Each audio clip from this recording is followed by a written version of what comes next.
It's a strange time to be an entertainer, and especially during COVID, if you weren't creating content, you fucking blew through this time. You had the perfect time where this was not competitive. Nobody was getting live stage time. If you weren't creating content, you kind of fucked yourself over. You should have been creating, you should have been making something out of this.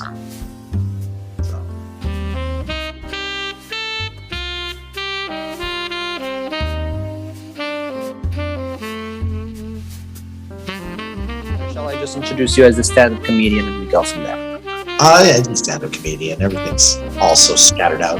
Don't worry about that. Awesome. Now, is it Adam J. Dominguez? Adam Dominguez. Adam Dominguez is the stage name. The J. Dominguez is because there's a baseball player named Adam Dominguez. All right. Well, okay. Welcome, everybody. I'm here with my guest, Adam Dominguez. He's a stand-up comedian. Born in El Paso, Texas, now living in Las Vegas. How's it going, Adam? It's been fun. How you guys all doing over there? I'm all Hey, man, we're walking on sunshine. Cheers to you, Adam. Oh, it looks like you're doing pretty good. How's it looking in Vegas right now? You know, it's other than the fact that it's a little bit breezy. I'm a desert kid. I'm used to the heat. I'm used to everybody sweating and smelling like like Old Spice is wearing off. I'm used to that. And seeing that the weather getting warmer and watching the tourists overdressed, it's a great time right now. I'm happy. A lot of tourists. So how is the stand-up comedy looking? Are you able to perform out there for an audience? There's a couple clubs that are open. LA Comedy Club inside the Stratosphere, inside the Dragon Rooms, open right now. Comedy going inside downtown at the Grand. MGM has Brad Garrett's Comedy Club and Tropicana at the Laugh Factory. They opened up, but they are at partial capacity. So I think my buddy Edwin San Juan said it best, saying that he hasn't sold out a room in a long time, but right now he can sell out a room because capacity is only 30 people. Selling out every night. Sold out every night. Fuck it, it's a sold out crowd, and you may not. Don't take photos. Use it to market the place at the moment. We're sold out every night. You guys come by. It's honestly, it's turned into this cool little thing because it is smaller crowds. Right now they did increase capacity, but because it is smaller crowds, it almost seems like these shows are like coveted. Like these people are like dying to get out, and the tourism, because there are some people who just don't give a fuck, are coming out here and they're catching whatever live show can be thrown at them, so fuck it, dude. They're out there. And some of the comics who are getting to work, are definitely flourishing through all this. It's kind of a funny time to be living right now, isn't it? It's like a post-apocalyptic environment where everybody's just going out with masks, trying to, go about their lives in these little hurdles we find ourselves in. But when you're at a restaurant, you're not really in the restaurant. You're outside in there, whatever they've pieced together. When you're here, you're in Vegas. Is it like that, or you're actually in the clubs, just smaller capacity? It's extreme smaller capacity. Each one. I'm totally gonna out one of the owners. I love Joaquin Trujillo is one of the owners of the LA Comedy Club, and when they said that some of the places could be opened, he pitched this idea of the main stage wasn't going to be the stage. They were going to build a small stage next to that stage that was in the corner of the club. Instead of 60, we were going to have everybody 20 feet away, right? He just overshot this beautiful vision of 20 feet away. Every comedian is going to get their own microphone. And the bartenders who are there, they're going to come to you. You don't have to get up and get there. And he was just trying to get his foot in the door. not knowing that the city was going to okay it, and the city did. And then he had to build a fucking stage. He had to put up the mics. He had to, everything he just did had to do it. And they've been running like that. It's harder for comics. I'm not even going to lie when it comes to that, because people have been cooped up for so long, you know. And you're either writing or you're not writing, right? Some people have either taken this time to whatever you call it, the detox, or write. You know what I mean? Really. I mean, that's what was supposed to happen. I mean, you can imagine how many creatives were losing their fucking minds, you know, who were losing. There's something to say about taking one step back to take two steps forward as well, though, right? I mean, well, we're not saying one is right or wrong. We're just saying, you know, you either chose one or the other. Some people took all this time off, and now they're coming in producing some of the best work we've ever seen. So, you know. Yeah, the fact that, you know, creating podcasts, creating live streams, you know, when everything got away from me, I took to Twitch, right? And I don't know, I'm a video gamer, but I wasn't playing video games. I was just getting drunk and chain smoking and just talking to the fucking ether. And people started taking to it, you know, and then I started making money off of that, off of people who just wanted to hear me rant, you know. And, you know, it got strange. You know, I was doing streams like I would fix your life. So whatever problem you threw at me, I pretended to play therapist, and, you know, and it gained popularity. And it was definitely not a muscle that I was planning on stretching out up until it happened, you know.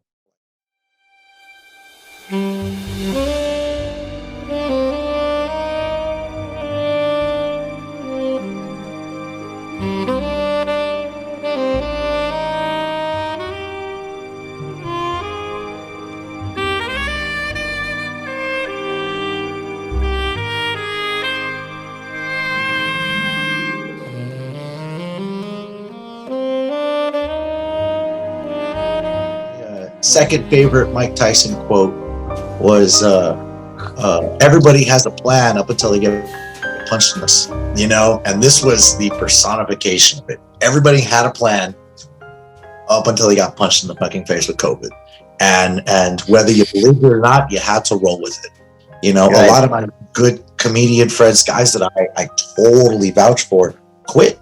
They quit comedy. They were just done. Guys who were naturals, who were just, yeah, fuck this, I'm out. You know, they just couldn't deal with it. And you were watching comedians, you know, eat each other alive. You were watching bands come up with new songs and albums and stuff. And then during and light of protests, you know, you're creating more and more and more, and becoming more politically and socially aware, which great, cool, you know, be aware of the situation you're in, but, you know, do something else, and don't just sit on your ass, you know.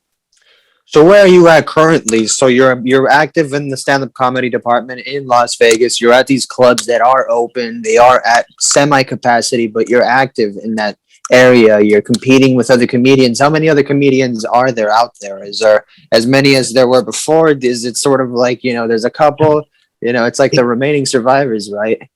It's this is starting to feel like the New Year's resolution. During New Year's, we get a new batch of stand-up comics because they all say, my New Year's resolution is I'm going to do it once.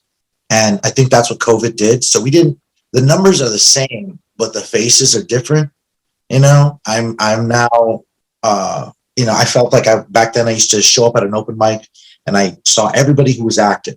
You know, I follow all the clubs. I saw every comedian who was performing. I know that guy, whatever.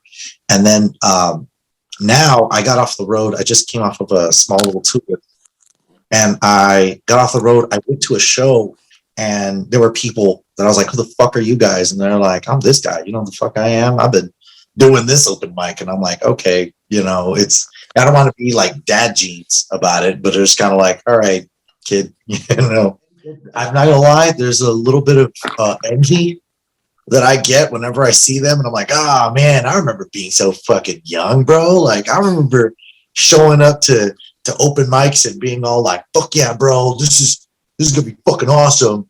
You know, look at all of us. We're just we're gonna smoke a blunt in the back, and we're gonna fucking get shit faced, and then tell jokes for 3 to 5 minutes, and then get the fuck out and party. And then to me now, it's like, all right, dude, if I don't get this opener tag right, if I don't get this fucking closer bit that I've been working on for a while. I don't get the words right.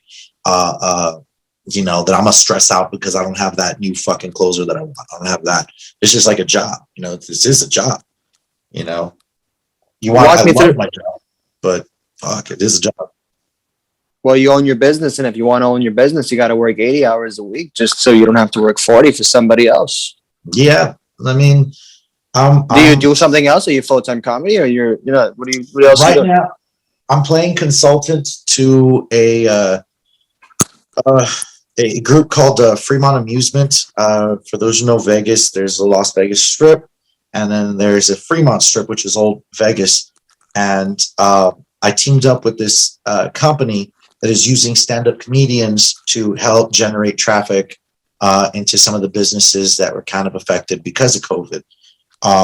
When all the clubs closed, it started from being what I felt was like an overglorified carnival barker for different amusement things that they had there. And then when they saw the money in there, we kind of teamed up, and now we're creating podcasts that are going to be coming up. We just opened up a shop called the Hate League, which is pretty much like a meme t-shirt store that one of the guys came up with.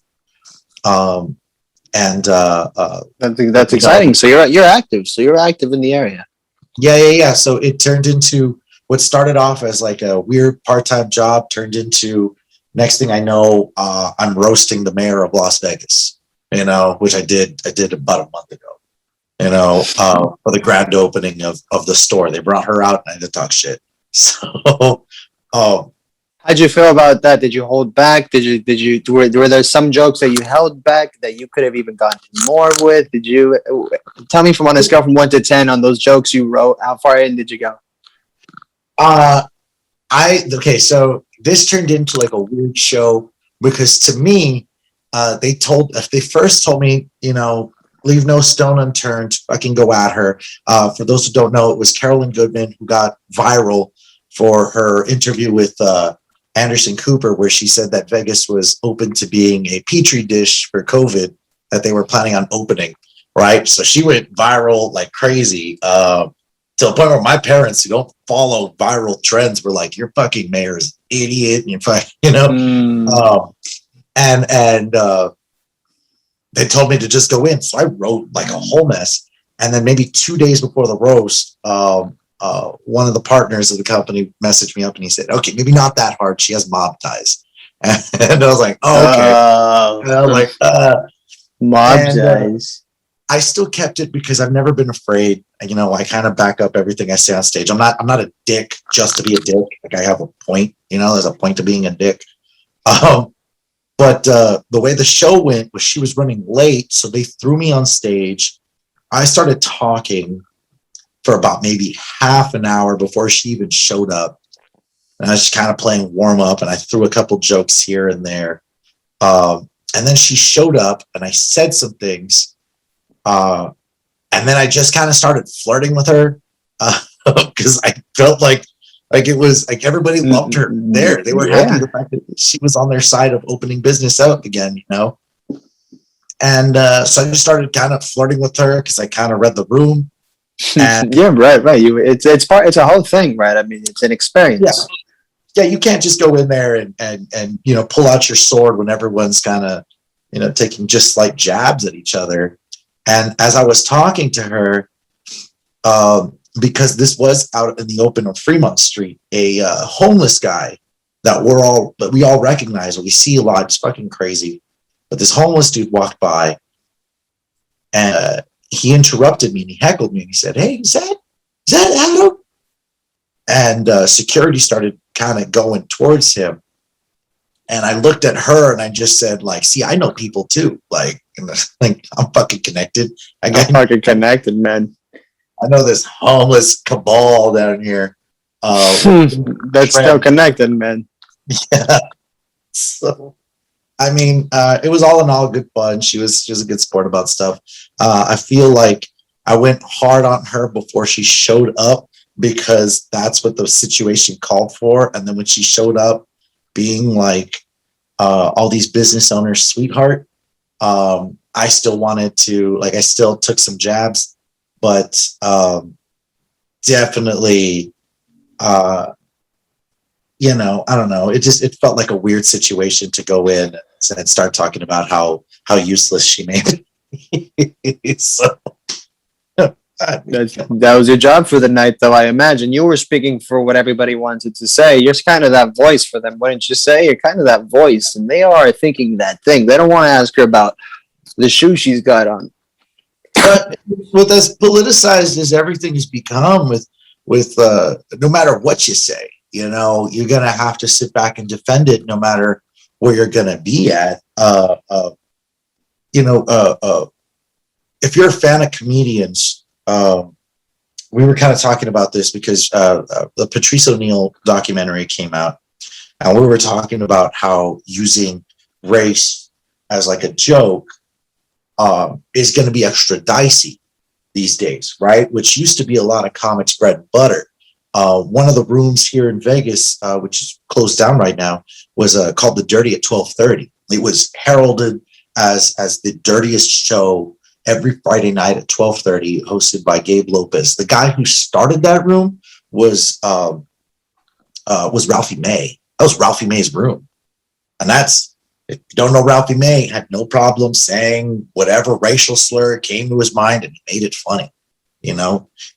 And so when we were talking about this, having to defend any joke you're going to make, especially when it comes to those lines, kind of makes a lot of comics really, really afraid of, at first, for that cancel culture. Then it turned into, well, fuck it, there's going to be an overcorrection. We're going to fight them. You know, fuck it, I'm going to say what I say and whatever. And I don't know. It's just it's an air of mystery right now. You know, nobody knows what to say and what they're going to get away with. You know, and I felt that with this lady. I felt it like I could go in on her. I could say all this stuff, but is it worth me having to defend it? You know, so you know, I feel like I definitely pumped the brakes, especially towards the end. You know, That's a pretty big milestone, though. Hey, born in El Paso, Texas, and then you come to look at it overall in life, and then 10 years into stand-up comedy, and you're roasting the mayor of Las Vegas. I mean, it's either this or I still play overglorified Carney, and then, you know, manage a network of homeless people. One or the other. Originally, whatever inclines us, right? I mean, it's all material at this point. You know, if life's gonna give you lemons, you know, throw them at somebody. That's ammunition. You know, It's ammunition, so you're able to deflect. You're a good deflector. Yeah. I'm an antagonizer and I'm a quick deflector. Let's be really, really honest for the people out there. I will say the most fucked up and meanest things, and then I will turn around and retract, and but then make that part funny too. So, In general, with stand-up comedy, or just in general, just in your everyday life? I think honestly, at this point, it is now, because of my stand-up comedy, it's now just become, that's just who I am. You know, I'm kind of enjoying the fact of, you know, I'm the drunk comic. I'm the guy who goes up there, has a few shots, and then tells a bunch of fucked up, really, really, really fucked up true stories, and get people enveloped in that of pretty much the audacity and of the shit that I used to. Is this like a self-defense mechanism, or is this just how you're happy being? Do you just stop caring? Is there, you just like, you know what, I want to talk shit about everything because there's a lot of shit to talk about and everything that nobody's filling in the blanks, and I want to fill in these blanks. You know, so there's a blank to be filled, and if you want to fill the blank, there's nothing wrong with that. But you know, what is it? I think there was a comic that I used to work with who said that if you write personal experiences, they'll never steal your jokes. You know, there's no way that they could take that shit and turn around and be, you know, like, hey, well, you know, I once slept with a girl in a wheelchair on a trampoline. You know, if anybody else says that story, that's a true story. But for me, that's as true as that is. You know, if I heard somebody else do it, you know, it's now become one of my most memorable bits where people come up to me and do that, and I realize that it works. I don't mind being the bad guy. You know, I don't mind being the antagonist. I don't mind at the end of the night they turn around and they're like, man, I get drunk, but you're fucked up. Like, yeah, cool, thank you. Buy a shirt. You know. You ever have a heckler really go in and try to like throw something on stage, maybe like some potato chips or something? I've been stabbed on stage, so I've still got my scar here on my arm. It's been a few years, but it went from here and then I pulled myself away from it. But I've been stabbed on stage because about 3-4 years into comedy, I was headlining the showcase at this small little dive bar back in my hometown. And when we showed up, there was a bunch of cholos and Mexican bikers there. And they had a table with like a picture and a bunch of flowers and a bunch of shots. And we found out that it was a wake for this guy. And this dude fucking died. And we told them too, like, we don't have to do the show. And they were like, no, now's the time they need laughter. And we're like, all right. And I was too young to like say this is a bad idea. I was more like fucking, you know, dog chasing a car. I wanted to see that chaos. And every comedian that went up before me, packed house too. Every comedian that went up before me started getting heckled with like, you know, play oldies for Flacco. It was his name, Flacco. Play oldies for Flacco. Play oldies for Flacco. And all the comics kind of ate shit. And I went up there, a bunch of shots of tequila in. And the second I grabbed the mic, somebody yelled out there, play oldies for Flacco. And all I could say was, he's dead now. Every song is an oldie. And yeah, that was not the best. That was not the best thing. So a guy charged me with a knife. Front row, back row, mid row? He was in the back. Like, he started talking shit. He's just like, that's my cousin. You're talking shit about my cousin. And I, you know, as I tried to talk my way out of it, there was another guy in the front row who kind of like tried to stop that guy, and they both got into an argument. And one guy pulled out his knife, and then the other guy pulled out his knife, and they both start going at each other, like maybe about 10, 15 feet in front of me from the stage. And the stage is only like maybe a foot off the ground, if that, not even, maybe like half, you know, like 6 to 8 inches, I'd probably say, off the ground. And I started singing Michael Jackson's Beat It because it reminded me of the music video. I was drunk. And that's the only time anybody got any laughs. But the guy, I guess, who was trying to defend my honor got shoved away. The other guy comes at me while I'm like reveling in the couple laughs that I'm getting.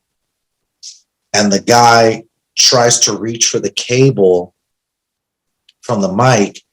And so I'm holding the mic with one hand and I'm grabbing his hand with the other hand. So I'm trying to like pull him away. And I guess I didn't feel it because it's fucking adrenaline. I'm drunk and I didn't feel shit. And cops came and they arrested that guy. They arrested the other guy who was trying to defend me because he can't pull out a fucking knife in a bar. And that's when cops came up to me and they pointed at my arm and they were like, are you okay? And then I looked and I was like, holy fuck. And yeah. Yeah. Did you go to the hospital, or did you take yourself to the hospital after that? They took care of me right there. They were like, we'll clean it up and you're fine. That's still wild, man, that they took it that far. That's the reality of telling jokes. Some people just don't take it like that, and they go real. They take it real personal. I mean, every comic is going to have a situation where something that they said got them into a fight, even if they were advertised to be there. One of my buddies, Adam Hunter, has a viral video of him getting booked to do a wedding where his friend was getting married and he was performing after the wedding to the wedding shower. Everybody was there.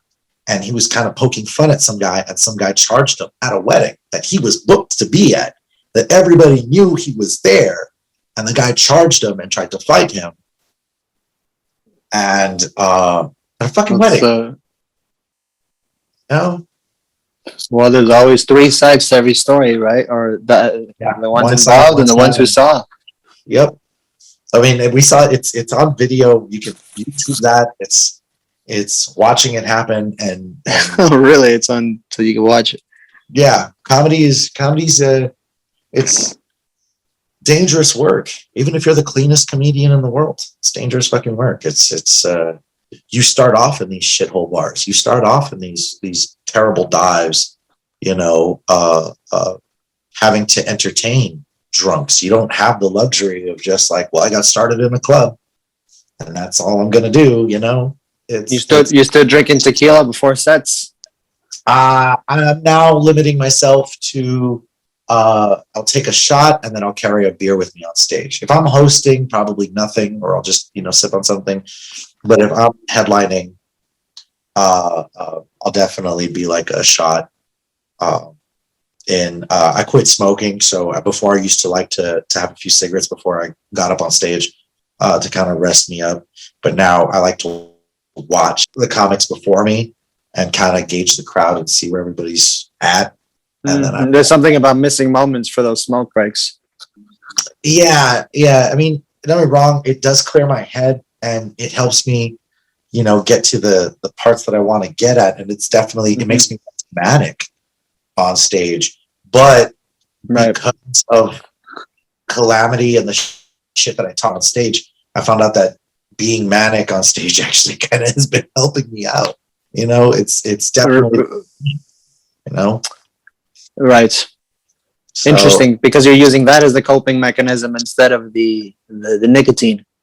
Yeah. It's strange when you have to face yourself, you know, and the fact that people are coming up to me after my set and they're like, we get it. Like, we get it. There's no real polish. There's this definite fucking ragged, you know, jagged edge with you. Now, is that mandatory? The shot of tequila and your one, is this mandatory, or is you go on stage however you are on stage? Like, is there a mandatory ritual you sort of partake in, or what's your before entering process? If it's a new room that I've never done before, I'll take a shot, you know, to kind of calm me down, because I definitely get in my head a lot. Most comics are neurotic, insecure pieces of shit. You know, every comedian I've ever met has this little weird, it's narcissism that's only balanced out with insecurity. You know, they'll pat their chests up until you look at them and you say, well, you're not that funny. And then they're like, oh my God, you know, like, oh, why did you have to say that? You know, and it's fragile egos, but built with some smidge of talent, you know? So if it's a room that I've done 1,000 times before, you know, especially here in Vegas, there's tourists, you know, you can kind of recycle stuff. What's the tourist vibe like? Because it's interesting to be in Vegas where you don't really have locals. You know, you perform in Boston, you perform in Texas. For the most part, you're going to get locals. You're in Vegas, there's a lot of new people all the time. Well, when I first moved out over here, I had a few comics reach out to me and they told me don't get comfortable, you know, because it's easy to sit down on like the same 20 minutes, 30 minutes that you've done all your career, you know, and you could just recycle that because the crowd's going to be different every time. You're going to have a different, you know, cycle in whatever club that you're in. But for you to gain fans, you know, especially with the locals, they want to see something different.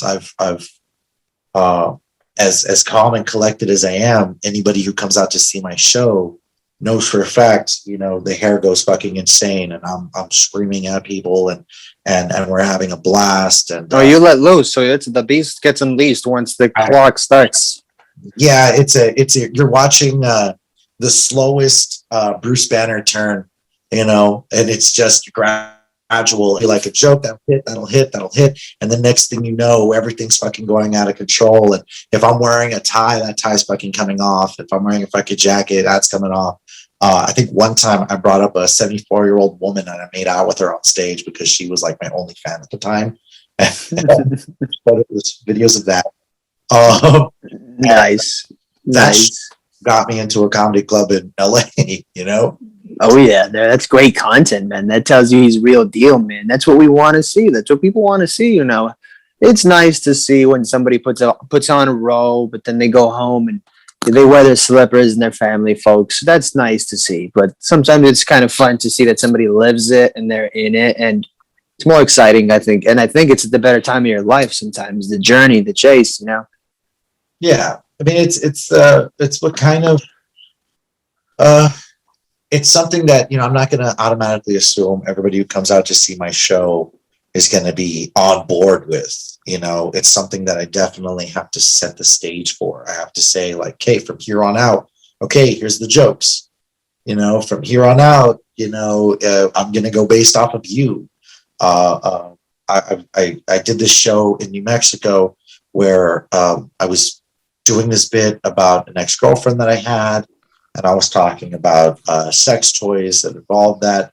And just so happened there was a lady in the front row who pulled out a giant, like 9-inch black dildo in the middle of my show. She just pulled it out and she's just like, "Hey, they gave me this for my birthday." And guess what the next 5 minutes of my set's about? I'm talking about that, Good improv skills. Yeah.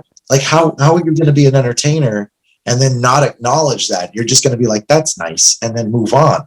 It's a missed opportunity. That's everybody's going to be thinking about it for the rest of the night, and you're going to be talking about airport food or something.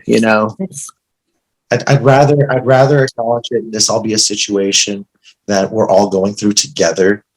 And even if I'm doing poorly,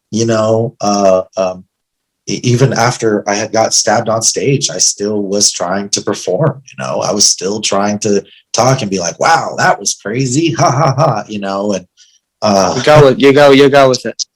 Yeah, and I think, especially post COVID, I don't think a lot of people want to pretend that didn't happen. We don't want to just pretend. We don't want to talk about it constantly, but we want to just pretend. We all want to assess it in our own way when we gather in a group. We all want to be like, "Hey, it's been fucking crazy, but let's go from there." Yeah. You gotta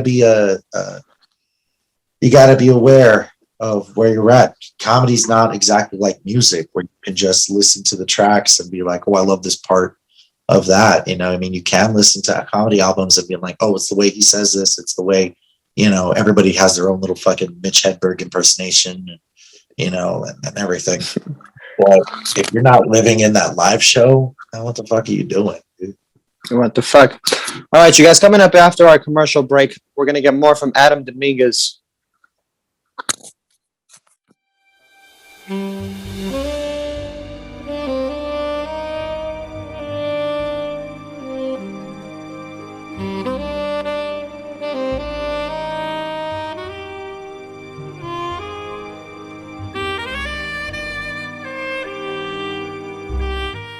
Guys, so we're back with Adam Dominguez. We've been talking stabbings.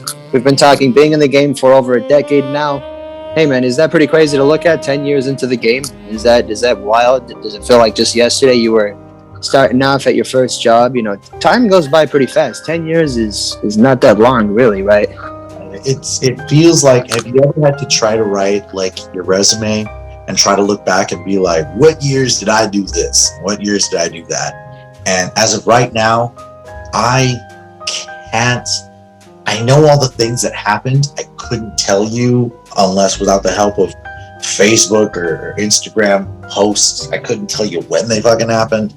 And it feels like a blur. I loved every minute of it, even when it was challenging as fuck. What keeps you going? Why don't you just say, "You know what? I'm going to do something else for a little bit"? Did you ever take a year off? Did you ever take, sometimes we take a couple months off, but did you ever take a year off, 2 years off? Or was this a 10 years of consistent work you've put in? And walk me through your progress, because those 10 years, there's always something within those 10 years where there's crazy shit happens. There's a reason why you don't do it if you don't do it. You know what I mean? Yeah. Well, I think I had already spent most of my time, dicking around, and it felt like I get it. I picked a job that is the ultimate dick around, but I take it very seriously. I'm sunk in this much amount of time. I graduated, in 03, And What do you mean by take it seriously, by the way? What differentiates you from the next guy? Are you writing on a daily basis? Are you working actively? Do you know how to build connections? Is it just, what is it that differentiates you? So people know, because there's people out here going, hey, I could tell jokes. This guy, he's been in the game for 10 years. Remind people why being in the game for 10 years is important. You got to take, okay, the one thing that I always say that differentiates an open micer and somebody who's actually trying to make this a real thing is you want to bomb consistently enough to where you never want to do that again. It's weird because I don't know how many times I've met guys who are like, I'm funny, my friends think I'm funny, I'm the funniest in my crew, and then they eat shit trying to entertain a group of people. I spend every day trying to come up with brand new content, writing a brand new joke, working with this company and trying to everything's comedy based. These guys, only the guys, who employ me are comedy based. I got to sit there and I got to work on, okay, how am I going to be funny with this crowd? How are we going to market this out? How are we going to make this into, what I'm saying as a joke into the next attraction? It's the toolbox that you build versus having this sort of inconsistent performance that has a spark maybe once it gets sloppy after a while. For you, it's consistent when it comes to being able to work a room, read a room, assess the room. There's just so much there. You got to assume that every comedy booker I've ever worked with is either exhausted from it or want to go out for a smoke break, right? And the way that plays into it is that I want to make sure if I'm booking the show, I want to make sure you're so good that when I put you up there for 15 minutes, I can leave the room and you'll be fine. I'm going to go outside and smoke. I'm going to go outside and have a shot. I'm going to go run some quick fucking errands. I don't have to sit here and watch you, and worry of whether or not you're going to lose them or not. And that's why I say is that veteran comics know how to lose a room and get it back. They know how to fucking, if something ate shit, you know how to get it back, and it's not 100% thing. You just, you're performing, you're gambling with the idea of whatever I think is funny, you're going to find it funny. And there's a good chance that might not happen. And you want to be so much of a veteran that you know how to call that out. You know how to be like, that's not going to work. Okay, let me try this angle. That's not going to work. Okay, let me try this angle. And you want to have so many tools and so many weapons in your arsenal that you can flip it on them when need be. And if you're going to be really serious about this, you got to write specifically, but also have a broad net on how to deliver it. I'm a big geek. How do they avoid ending up like Carlos Mencia, where they end up just copying their favorite comedians? What if a lot of people just sort of steal everybody's jokes? What do you think about that he doesn't want to admit that he stole anything? Do you think he actually stole? Do you think he didn't? How do you feel about that? Carlos Med, is a friend of mine. You talk to him. I've talked to him. I was opening for him back in my hometown, and with him and another mutual buddy, Cisco Duran out of Miami, and we got drunk. We went to a strip club, and I asked him about it. I asked him what the fuck with the whole fucking stealing and shit. I figured we've been hanging out long enough, And his response was, I've been working with so many comedians so long that sometimes I forget who said what. And after Chappelle left and they threw the show at him, he was put up under a lot of pressure. Now, he's a buddy of mine. We'll hang out. But of course, I'm going to roll my eyes and be like, well, okay, look, dude, what's yours. It's not. He's also said it on there's a Comedy Store documentary where he said, yeah, you bet your ass I'm going to steal your joke. And he's fucking quote for quote, I'll steal your joke. I don't give a shit. You say like a black family does it, I'm going to turn around and say a Mexican family does it. Boom, boom, boom. And he says it. I feel bad for Bobby Lee. He looks like he just has to kind of soothe his ego, but he knows himself that this guy's probably not facing the reality of this whole thing, you know. And if you've ever met Bobby Lee, he's a sweet, very honest person. You know, he can be steamrolled a little bit with a strong personality, much like Mencia does have.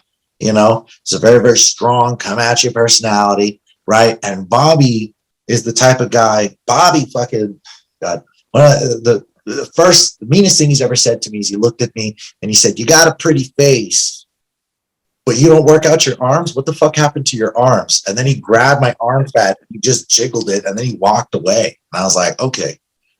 Like, that's who Bobby is, you know? Mencia is the type of guy who just knows for a fact he's making a lot of money off of DTD and those legacy fan base. And I will say this out to the fan bases out there. He is a much stronger comic now. Would anybody give him the chance? Probably not. Does he deserve it? Probably not. You know? Right. At the end of the day, it's all entertainment, and we get to choose who we want to be entertained by, right? You had your chance. It's very hard to regain the spotlight, especially if people don't want to give it to you. He's gotten really, you know, even his political stuff is fucking strong. I watched him. He had a really good like Harambe bit, you know, back when that happened. And he was doing all this stuff that I could see that he was writing, and I could see he would be in the green room and he'd be just fucking furiously writing, and he put stuff out. And it's weird because if you watch him perform now, he doesn't sound anything like he did when he was. So you're like, oh, this is you. Cool. You should have done this shit because this is good. You should have done this shit with somebody. And people would have given him, you know, a better shot. So that's what goes back to the whole entire material thing. I love to sit down and write. Like, I write down premises, you know, that pop into my head here, and I leave it there, and I see if I can go and revisit it. I've got notes on my phone that I can go back and revisit if something popped into my head. But if I needed to fill, you know, 45 minutes, I'm going to go up there and I'm going to talk to you about, you know, the time that I got punched in the face over a sweater at a bar, you know, and that seems to be working. I would rather go up there and tell you about the time I got stabbed and then, you know, make that into a fucking bit, you know, because who's going to take those bits? You know, you can't recreate those experiences. And some comics are really, really good at coming up with the hypotheticals. As much as I am with those, I just have more fun, you know, drinking in front of a group of people and being all like, wouldn't it be weird? You know, how come we all get quiet inside of a bookstore, you know, library? And that'll be the end of that. Like, that's the only thing I'm going to say. And just, all right.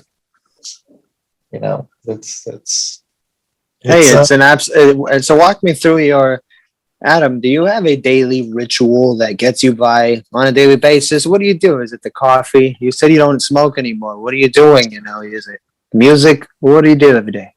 Wake up, work out, and while I'm getting a workout, I drink some coffee, and I will think of the dumbest things I could think of in the morning. Whatever's the stupidest thing I could think of, no matter how offensive or crazy or wild it is, and I'll write it down and I'll see if I can make something out of it. And then I created a series, we're about 70 episodes in, called My Morning Coffee at Noon, right? Where I pretty much, it's a weird take from Saturday Night Live's, wow, I'm blanking on his name, but Smiley, who used to do these deep affirmations, you know, or just look into a mirror and say something stupid and go. Sure.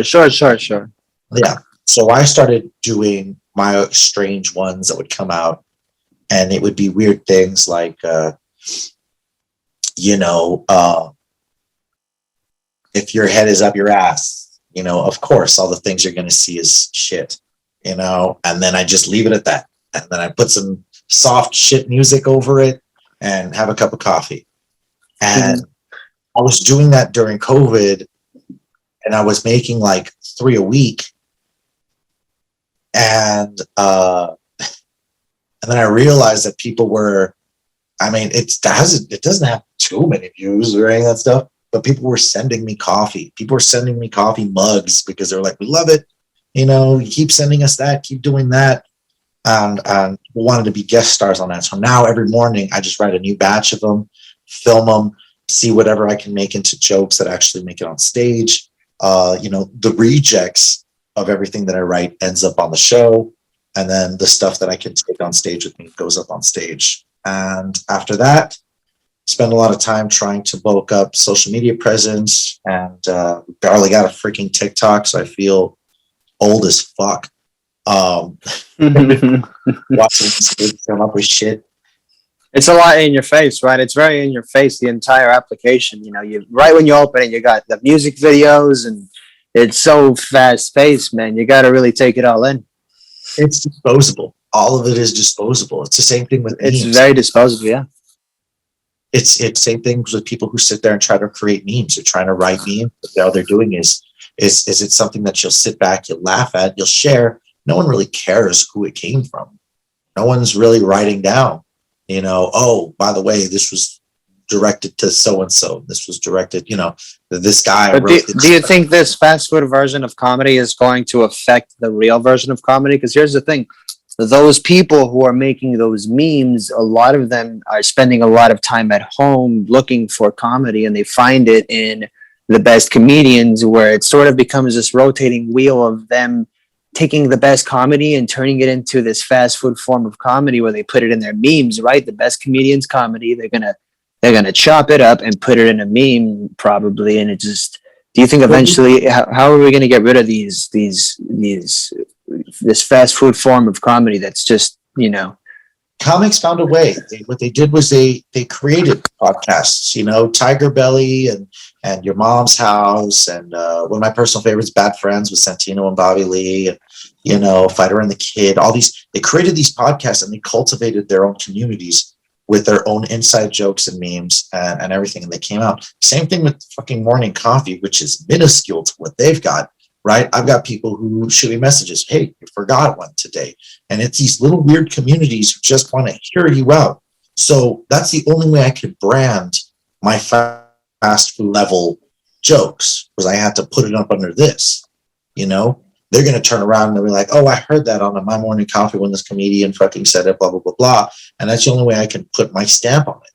So whenever you hear anybody do like an inside joke, from a podcast, or create such meme from that, Twitch streamers, like this guy that I follow is a guy named Pay Money Wubby on Twitch, who's incredibly creative, incredibly funny. But he created a shit meme where you just try to surprise people with a picture of Lord Farquaad from Shrek. As dumb as that is, right? Now I jump online and people are just sharing pictures of that. There's an activity to this.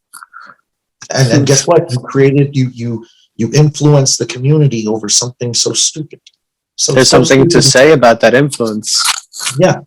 So imagine, like, right now, based on the way what you're wearing and everything, if they turn around and this everything takes off, you're gonna have people impersonating you and your little mannerisms and everything. They're gonna do that. And they're y'all going to credit it back to you. Hot Ones was an online TV show where they were just interviewing people who are eating hot wings. You cultivate your community. Now during COVID, they're looking to be part of that community. That's how you monetize and brand that shit and be able to separate yourself from that fast food level of comedy. Yeah, so to piggyback off of what you were saying, that's what inclined me to begin this talk show. I had lots of conversations that people said, we really wish that we recorded this. It would have been really cool to have on film. And I said, yeah. And, after a number of times of doing that, I said, let's move forward with this. And that sort of is aligned with what you were saying. You have your own podcast as well. How long have you had yours? It sounds like you were way ahead of the curve, though. Like you said, if you weren't doing anything for the quarantine, you fell a little bit behind. But in many ways, I feel like I am still a little bit behind. There was lots of people doing this way before I. The beauty of it is that you want to have such a catalog behind you, so if they get to it now, they go back and they'll look into everything. When I was creating the live streams on Twitch, when we were doing the Adam Fixes Your Life or the Buddy streams, or I was doing a Frustrated Blister, which was like a video game one where I was just playing shitty video games, like the worst. Uh, uh, People would jump in and then they would go back and they watch everything. I started doing more digital presentation stuff around April of last year. And I'm not going to lie to you, Twitch was paying my bills for a second there. You know, they were definitely helping out. And it's not like I have big numbers. I really don't. It was just a matter of people who I was just coming up with content for them. And I would do that, 4 or 5 times a week. I was giving them somewhere to go to and cultivating my fan base, people who were buying merch off of small shitty sayings that I was doing, or I was bringing in friends. I'm not even kidding when I bring this up. I had a buddy of mine on one of the live streams. We were just both talking comedy and bullshit, just bullshitting about stuff. And we were talking about tits. This is a fucking juvenile shit. We're talking about tits. And as that happens, I have my laptop up, my messenger goes up, and somebody had sent us a picture of tits, right? Of this girl, fucking picture of her tits with a bottle of Jack Daniels in between them. My buddy is now seeing this girl's tits and he reacts. And he started kind of joking about him and everything. And next thing you know, she's now a fan of his, like they both start talking and it's this weird network. She doesn't even live here. It was a weird fan base thing that just kind of started cultivating out, and my community started, people who were jumping on my streams were getting fans. And now my fans were going out to their stuff and then, joking about, taking a real talk, real drink, or we have a thing about Fenton the Duck, which was one of my autistic fans chimed in about shit, which true. Domingo, I'm sure you're gonna watch this because my name's on it, and he's gonna want the shout out. But they come out there and they start jumping in, and they even though they're fans of mine, they want to see you. They're gonna come out and see what you do, and they're gonna go back and they're gonna look at your catalog, and they're gonna go in there and be like, I like what he was fucking doing. Let's go into more of that. This is a network. This whole thing's a fucking network. I brought it up at this. If you weren't networking while people were sitting in front of a computer during COVID, you fucked up. This is the way it should have been.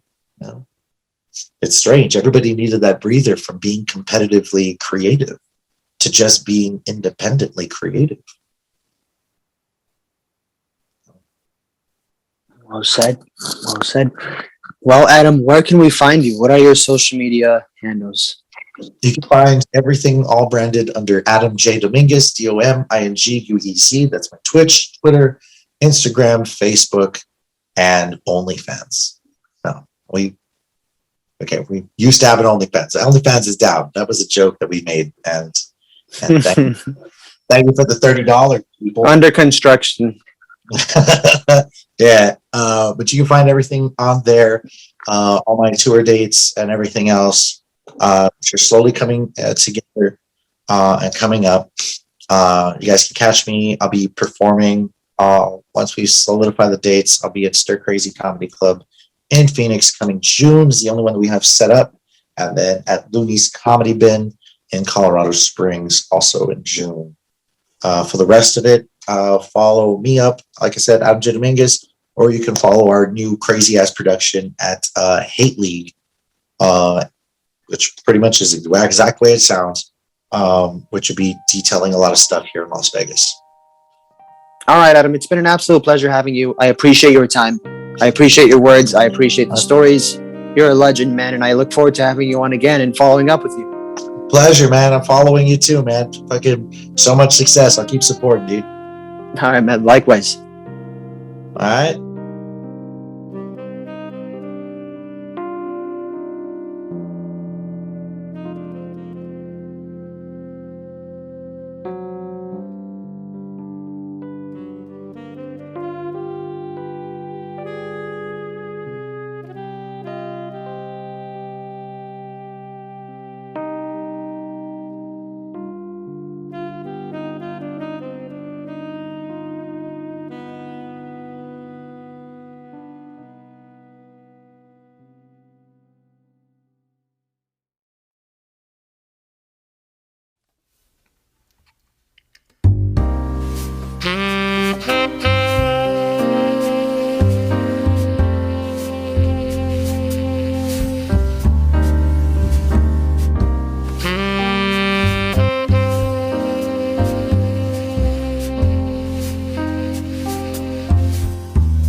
you.